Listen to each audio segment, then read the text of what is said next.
أما بعد فأعوذ بالله من الشيطان الرجيم بسم الله الرحمن الرحيم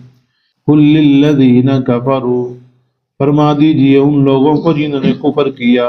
ستغلبون ان قریب تم مغلوب ہو جاؤ گے دنیا میں وتحشرون اور تمہیں جمع کیا جائے گا الى جہنم جہنم کی طرف وبئس المہاد اور بہت برا ٹھکانہ ہے قد کان لکم تحقیق ہے تمہارے لیے آیت بڑا نمونہ فی فئتین التقطا ان دو جماعتوں میں جو آپس میں ملی فئت تقاتل فی سبیل اللہ ایک جماعت جو لڑائی کر رہے تھے اللہ کے راستے میں یعنی صحابہ کرام واخری کافرۃ اور دوسرے جو کافر تھے یرونہم وہ دیکھ رہے تھے ان کو مثلیہم رأی العین اپنے سے کئی گنا واللہ یؤید بنصرہ من یشاء اللہ تعالیٰ تائید کرتا ہے مدد کرتا ہے اپنی مدد کے ساتھ من یشاء جس کی چاہتا ہے ان فی ذلک لعبرۃ لأولی الابصار بے شک اس میں البتہ نشانی ہے عبرت ہے عقل والوں کے لیے ابصار آنکھوں والوں کے لیے دیکھنے والوں کے لیے صدق اللہ مولانا العظیم اللہم صلی علی محمد وعلی آل محمد كما صلیت علی ابراہیم وعلی آل ابراہیم انکا حمید مجید اللہم بارک علی محمد وعلی آل محمد كما بارکت علی ابراہیم وعلی آل ابراہیم انکا حمید مجید۔ پچھلے درس کا خلاصہ یہ ہے رب العالمین نے کافروں سے کہا کہ تم اپنے مال پہ بڑے گھمنڈی ہو، سمجھ رہے ہو کہ ہمارے پاس مال ہے، ہمارے پاس اولاد ہے، ہم جو ہے نا وہ کامیاب ہیں۔ بالکل ایسی بات نہیں ہے۔ تم سے پہلے بھی دیکھو آل فرعون گزرے ہیں اور اس سے پہلے بڑی بڑی قومیں گزری ہیں، ان کے پاس دنیا کی ہر چیز موجود تھی اور بے بہا خزانے موجود تھے، انہوں نے دنیا کو مسخر کر کے رکھ دیا تھا اور کیسے اتنے بڑے بڑے پہاڑوں کو انہوں نے تراش تراش کے بہترین قسم کے مکان بنا دیے تھے۔ تو یہ سارا کچھ تھے، جب انہوں نے اللہ کی نافرمانی کی تو اللہ نے عذاب میں پکڑ لیا۔ تو تم بھی اگر اللہ کی نافرمانی کرو گے، اللہ کی آیات کا انکار کرو گے تو اللہ کا عذاب بڑا سخت ہے۔ کل اے پیارے پیغمبر امام الانبیاء خاتم النبیین محمد الرسول اللہ صلی اللہ علیہ وآلہ وسلم فرما دو للذین ان لوگوں کو کافروا جنہوں نے کفر کیا ستغلبون ان قریب تم مغلوب ہو جاؤ گے، یعنی دنیا میں تم کبھی بھی غالب نہیں آ سکتے ہو۔ یہود و نصارہ کے بارے میں یہ کہا جا رہا ہے کہ یہود و نصارہ کبھی بھی دنیا میں غالب نہیں آ سکتے ہیں، آخر بالآخر غالب آنے والے وہ مسلمان ہی ہوں گے۔ اور وتحشرون اور تمہیں جمع کیا جائے گا الی جہنم جہنم کی طرف، یعنی آخرت میں جب جاؤ گے، دنیا میں تو تم کبھی غالب نہیں رہو گے، پکے پکے غالب یہ ایسا کبھی نہیں ہو سکتا ہے۔ تھوڑا بہت کبھی غلبہ آ جائے تو وہ الگ بات ہے، لیکن مستقل جو غلبہ ہوگا وہ مسلمانوں کا ہی ہوگا۔ وتحشرون دنیا میں جیسی مرضی انسان زندگی گزار کے چلا جائے گا، لیکن وتحشرون جمع کیا جائے گا تم کو الی جہنم جہنم کی طرف، آخرت میں جہنم کی طرف تم کو جمع کیا جائے گا، اس میں ڈالا جائے گا، اور وہ عام سا ٹھکانہ ہے۔ اللہ فرما رہے ہیں بئس المہاد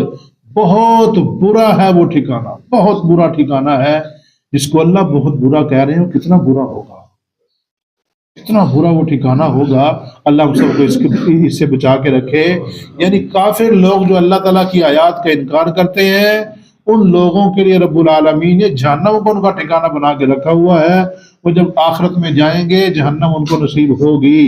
قد کان لکم آیۃ، اب یہ سمجھتے تھے کہ ہمارے پاس جتھا ہے، جماعت ہے، ہمارے پاس مال و دولت ہے، ہم کامیاب ہیں۔ اگر یہ ایسا سمجھتے ہیں نا، پھر دیکھیں آگے، دیکھیں کیسے جنگ بدر میں، دیکھیں کیسے جنگ بدر میں رب العالمین نے تھوڑے سے مسلمان تھے، ان کے پاس ساز و سامان بھی سارا نہیں تھا، جنگ کا سارا ان کے پاس اسلحہ بھی موجود نہیں تھا، ان کے مد مقابل کافروں کے پاس سارا اسلحہ بھی موجود تھا، ہر قسم کے اسلحہ سے لیس ہو کے آئے تھے، لیکن شکست کن کے مقدر میں آئی؟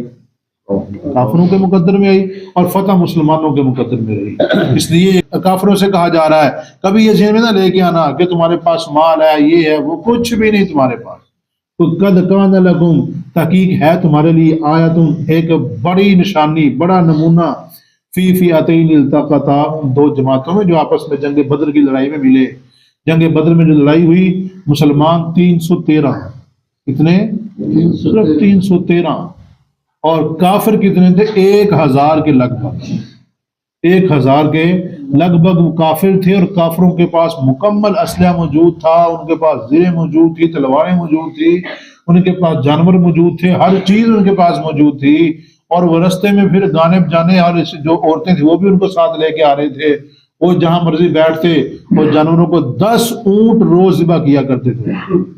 10 اونٹ ذبح کرنے اور اس کو جنا دعوت اڑانی، اور اس کے بعد آہستہ آہستہ وہاں پہ آ رہے تھے کہ مسلمانوں کو ہم ابھی تباہ کر کے آ جائیں گے، تھوڑے سے تو ہیں، یہ کر دیں گے، وہ کر دیں گے۔ جیسے آپ نے سنا تھا 20 سال پہلے یہ امریکہ اور اس کے حواری سارے اکٹھے ہو کے آئے تھے کہ ابھی ہم افغانستان کو یہ فتح کر کے آتے ہیں، ابھی آ گئے ایک ہفتے کے اندر اندر، یہ بس جو یہ 20 سال کے بعد ناک کی لکیریں نکال کر جان چھڑوا کے گئے ہم چاہیے، اپنے جہاز، اپنا اسلحہ وہاں پہ چھوڑ کے بڑی مشکل سے دم دما کے بھاگے، بڑی مشکل جان چھڑائی ہے۔ تو اللہ کے بندے جو ہیں چاہے تھوڑے بھی ہوں وہ ہمیشہ غالب ہی رہتے ہیں۔ آگے فرمایا فئتن تقاتل فی سبیل اللہ، فئتن تقاتل، ایک جماعت جو لڑنے والے تھے وہ صحابہ کرام تھے،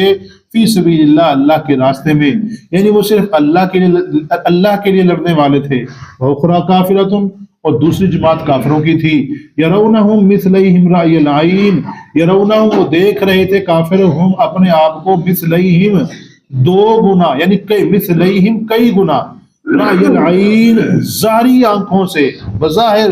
اور تھا بھی ایسے ہی، حقیقتاً ایسے ہی تھا کہ یہ 3 گنا تھے کم از کم ان سے، مسلمانوں سے 3 گنا ہوئے، زیادہ تھے مسلمانوں سے۔ وَأَبَى اللَّهُ، لیکن ہوا کیا تھا، دوسرے مقام کو اگر ساتھ ملا لے یہیں پہ، تو جب لڑائی شروع ہونے لگی نا تو مسلمانوں کو رب العالمین نے وہ کافر زیادہ دکھائے، وہ تھے بھی حقیقتاً زیادہ وہ، اور اس لیے کہ تاکہ مسلمانوں کا ایمان بڑھے، ایمان مضبوط ہو جائے، اور کافروں کو مسلمان دکھائے تھوڑے سے، کیا دکھائے؟ تھوڑے سے دکھائے، تو خیر ہے اب تو رگڑ دیں گے، تھوڑے تھوڑے سے تو ہیں،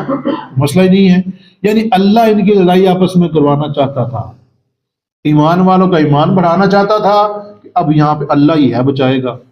یہ تو بے بہا ہیں، ہم تھوڑے سے ہیں، لیکن اللہ کی مدد بہت بڑی ہے۔ مسلمانوں کا ایمان بڑھ رہا تھا،